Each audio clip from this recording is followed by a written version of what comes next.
ನನಗೆ ಯಾವ ಸ್ಥಾನನೂ ಬೇಕಾಗಿಲ್ಲ. ಶಿವಕುಮಾರ್ ಮುಖ್ಯಮಂತ್ರಿ ಆದ್ರೆ ಅವನ ಮುಖ್ಯಮಂತ್ರಿ ಜಾಗದಲ್ಲಿ ನಾನು ಸಚಿವ ಆಗೋದಿಲ್ಲ ಅಂತ ಹೇಳಿದ್ದೀನಿ. ಈಗಲೂ ಅದಕ್ಕೆ ಬದ್ಧ. ಹಿಂಸೆ ಇದೆಯಲ್ಲ, this violence always harms everybody. 2028ರ ವಿಧಾನಸಭಾ ಚುನಾವಣೆಗೆ ಸ್ಪರ್ಧೆ ಮಾಡೋದಿಲ್ಲ ಅಂತ ಮಾಜಿ ಸಚಿವ ಕೆಎನ್ ರಾಜಣ್ಣ ಒಂದು ನಿರ್ಧಾರವನ್ನ ಪ್ರಕಟ ಮಾಡಿದ್ದಾರೆ. ಜೊತೆಗೆ ಸಚಿವ ಸ್ಥಾನದ ಬೇಡಿಕೆ ಹಾಗೆ ಡಿಸಿಎಂ ಡಿಕೆ ಶಿವಕುಮಾರ್ ಅವರ ಮುಖ್ಯಮಂತ್ರಿ ಸ್ಥಾನದ ಬಗ್ಗೆ ಮಾತನಾಡಿರೋ ಅವರು, ನಾನು ಮೊದಲೇ ಹೇಳಿದ್ದೀನಿ, ಡಿಕೆ ಶಿವಕುಮಾರ್ ಸಿಎಂ ಆದ್ರೆ ಅವರ ಸಂಪುಟದಲ್ಲಿ ಸಚಿವ ಆಗೋದಿಲ್ಲ. ಡಿಕೆಶಿ ಸಂಪುಟದಲ್ಲಿ ನನಗೆ ಸ್ಥಾನ ಬೇಡವೇ ಬೇಡ, ನನಗ್ ಸಾಕು, ಇನ್ನೊಬ್ರಿಗೆ ಅವಕಾಶ ಕೊಡ್ಲಿ ಅಂತ ಹೇಳಿದ್ರು. ನಾನು ಯಾವತ್ತೂ ಅಧಿಕಾರ ಹುಡುಕಿ ಹೋದವನಲ್ಲ, ಅಧಿಕಾರ ಬೇಕು ಅಂತ ಸಂಪೂರ್ಣ ಅಪೇಕ್ಷೆ ಪಡೋನೂ ಅಲ್ಲ. ಅಧಿಕಾರ ಬಂದ್ರೆ ಏನೆಲ್ಲ ಮಾಡಬಹುದು ಅನ್ನೋದನ್ನ ತೋರಿಸ್ಕೊಟ್ಟಿದ್ದೀನಿ ಅಂತ ಹೇಳಿದ್ದಾರೆ. ಈ ಮೂಲಕ ಡಿಕೆ ಕೈ ಕೆಳಗೆ ಸಚಿವನಾಗಿ ಕೆಲಸ ಮಾಡೋದಕ್ಕೆ ರೆಡಿ ಇಲ್ಲ ಅಂತ ಹೇಳೋ ಮೂಲಕ ಡಿಕೆಶಿ ಹಾಗೆ ಇವರ ಮಧ್ಯೆ ಇರೋ ಭಿನ್ನಾಭಿಪ್ರಾಯ ಯಾವ ರೀತಿಯಾಗಿ ಇದೆ ಅನ್ನೋದು ಕಾಣಿಸುತ್ತೆ. ನನಗೆ ಯಾವ ಸ್ಥಾನನೂ ಬೇಕಾಗಿಲ್ಲ. ನಾನು ಮೊದಲೇ ಹೇಳಿದ್ದೀನಿ, ಶಿವಕುಮಾರ್ ಮುಖ್ಯಮಂತ್ರಿ ಆದ್ರೆ ಅವನ ಮುಖ್ಯಮಂತ್ರಿ ಜಾಗದಲ್ಲಿ ನಾನು ಸಚಿವ ಆಗೋದಿಲ್ಲ ಅಂತ ಹೇಳಿದ್ದೀನಿ. ಈಗಲೂ ಅದಕ್ಕೆ ಬದ್ಧ. ಅದು ಅವರ ನೋಡಿ, ಯಾರೆಲ್ಲ ನನ್ನ ಪರವಾಗಿ ಅಭಿಪ್ರಾಯ ವಿಶ್ವಾಸ ವ್ಯಕ್ತಪಡಿಸ್ತಾರೆ ಅವರೆಲ್ಲರಿಗೂ ಕೂಡ ನಾನು ಧನ್ಯವಾದ ಅಭಿನಂದನೆ ಸಲ್ಲಿಸ್ತೇನೆ. ನಾನು ಅಧಿಕಾರ ಯಾವತ್ತೂ ಕೂಡ ಹುಡುಕೊಂಡು ಹೋಗೋನು ಅಲ್ಲ, ಅಧಿಕಾರ ಬೇಕು ಅಂತ ಸಂಪೂರ್ಣ ಅಪೇಕ್ಷೆ ಪಡೋನು ಅಲ್ಲ. ಅಧಿಕಾರ ಬಂದರೆ ಏನೆಲ್ಲ ಮಾಡ್ಬೋದು. ಈಗ ನಾನು ಅಧಿಕಾರ ಮಂತ್ರಿ ಆದರೆ ಸಹಕಾರಿ ಖಾತೆ ತಗೊಳ್ತೀನಿ ಅಂತ ಹೇಳಿದ್ದೆ, ಸಹಕಾರ ಸಚಿವ ಆದೆ. ಈಗ ನಾನು ಮಾಡಿರೋ ಅಮೆಂಡ್ಮೆಂಟ್ಗಳು ಜಾರಿ ಮಾಡಿದಾಗ ಪ್ರತಿಯೊಬ್ಬನೂ ಕೂಡ ಸಹಕಾರಿ ಆಂದೋಲನದಲ್ಲಿ ಭಾಗಿಯಾಗತಕ್ಕಂಥ ಅವಕಾಶ ದೊರಕುತ್ತೆ. ಈ ಗ್ರಾಮ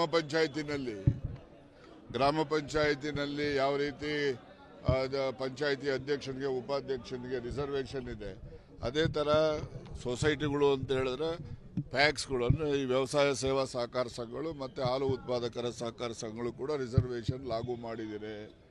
ಮತ್ತು 3 ಜನ 53A ಪ್ರೊವಿಷನ್ನಲ್ಲಿ 3 ಜನ ನಾಮಿನೇಷನ್ ಮಾಡಲಿಕ್ಕೂ ಪ್ರೊವಿಷನ್ ಮಾಡಿದ್ದೀನಿ. ನಾಮಿನೇಷನ್ ಮಾಡೋವಾಗ ಹೆಚ್ಚು ಕ್ರಾಂತಿಕಾರಿಕವಾಗಿರೋದು ಅಂತ ಹೇಳಿದ್ರೆ, ಯಾರು ಆ ಸಮಿತಿನಲ್ಲಿ ಯಾವ ಸಮುದಾಯದವನು ಇಲ್ಲ ಅಂತಹ ಸಮುದಾಯದವನಿಗೆ ನಾಮಿನೇಷನ್ ಮಾಡೋದು ಅಂತ ಹೇಳಿ ಆ್ಯಕ್ಟಲ್ಲಿ ಪ್ರೊವಿಷನ್ ಮಾಡಿದ್ದೇನೆ. ಅದು ಜಾರಿನಲ್ಲಿದೆ. ಈಗ ಅದ್ರ ಪ್ರಕಾರ ಹೋದರೆ ಯಾರೆಲ್ಲ ಅನ್ರೆಪ್ರೆಸೆಂಟೆಡ್ ಕಮ್ಯುನಿಟೀಸ್ ಇದ್ದಾವೆ ಅವರಿಗೆಲ್ಲ ಅವಕಾಶ ದೊರಕುತ್ತೆ. ಇದು ಕ್ರಾಂತಿಕಾರಿಕವಾದಂಥ ಬದಲಾವಣೆ ಅಲ್ವಾ? ಅದಕ್ಕೆ ನನಗೆ ತೃಪ್ತಿ ಇದೆ. ಬೇಡಪ್ಪ, ನನಗೆ ಬೇಡ, ನನಗೆ ಸಾಕು, ಇನ್ನೊಬ್ರಿಗೆ ಅವಕಾಶ ಕೊಡಲಿ. ಆದರೆ ಏನು ಹಾಗೆ ಬಿಡ್ತಾರೆ ಅಂತ ಅಂದ್ಕೊಂಡಿದ್ದೀರಾ? ನನಗೆ ಬಡವರಿಗೆ ಅನುಕೂಲ ಮಾಡ್ತಕ್ಕಂಥದ್ದಕ್ಕೆ ಬಹಳಷ್ಟು ಅವಕಾಶಗಳಿದ್ದಾವೆ, ಮಾಡ್ತಾರೆ. ಹಿಂಸೆ ಇದೆಯಲ್ಲ, this violence always harms everybody, not only the harming person, harmed person, both will suffer. So that's why I will not encourage this sort of attack on anybody, whether he is a Congress worker, whether he is some other party worker. So attacking each other, injuring the other person, opposite side, that is not admissible.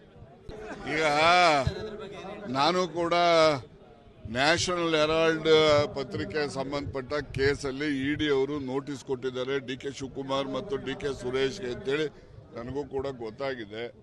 ಅದು ಏನು ಕೊಟ್ಟಿದ್ದಾರೆ ಏನು ನನ್ನ ಹತ್ರ ಪೂರ್ಣವಾದ ಮಾಹಿತಿ ಇಲ್ಲ.